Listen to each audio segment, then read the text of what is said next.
Harm reduction, the importance of supervised drug consumption sites. Slide 1. What is harm reduction? Harm reduction refers to safe consumption sites of illegal drugs. Addicts can safely use their drugs in the presence of medical professionals and with new, clean equipment each time. Professionals are there to keep the users alive in the event of an overdose. This also includes a comprehensive set of needs, including medical and mental health care, on-site access to Narcan, as well as other addiction treatment options, hepatitis C and HIV testing and treatment, basic hygiene needs, food and clothing. Slide 2. There were more than 100,000 overdoses in the United States last year. That's 3 times the number of traffic accident deaths and 2 times the number of gun-related deaths. Every day, 150 people die from drug overdoses in the United States. The public says they don't want drugs or paraphernalia in the streets, parks, etc. Safe consumption sites will allow people who use the facilities to spend as much time as they need to feel better about moving on with their day.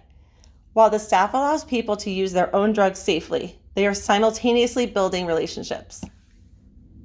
Not only do these sites give the user a safe place to use, along with clean materials, basic medical attention, and the ability to maintain their dignity, they also have the opportunity to use shower facilities, do their laundry, and receive treatment and recovery if they so desire. Addicted people certainly deserve to be treated as human beings regardless of their drug use. These sites allow them a safe place to feel secure and feel less like trash or the forgotten.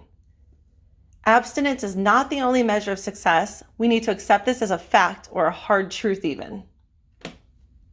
Slide 3. In NYC, the Parks Department used to find thousands of used syringes in the parks, but then there was a huge drop. The data shows the number changed when they opened On Point, New York, the first harm reduction site in the United States. The 13,000 used syringes they used to find in the park are now being disposed of in the facilities safely.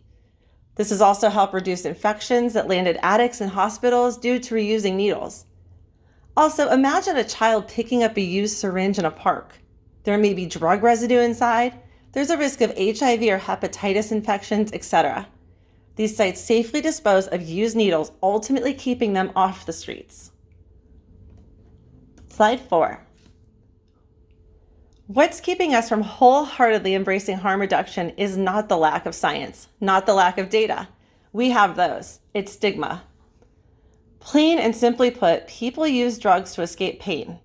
The problem is America has a long history of negative response to addiction, which only creates more pain for the addict as well as their families. We need to stop locking people up and start treating addiction as the health crisis that it truly is. Harm reduction isn't about enabling drug use. Instead, it recognizes that just saying no doesn't work. There's a false belief that harm reduction enables addicts to keep using. The truth is, it saves lives. Now, what if the addict was a member of your family?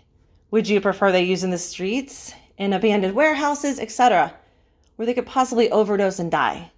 Or would you rather know they're using in a safe place with clean instruments every time until they can receive or accept the help they need to recover?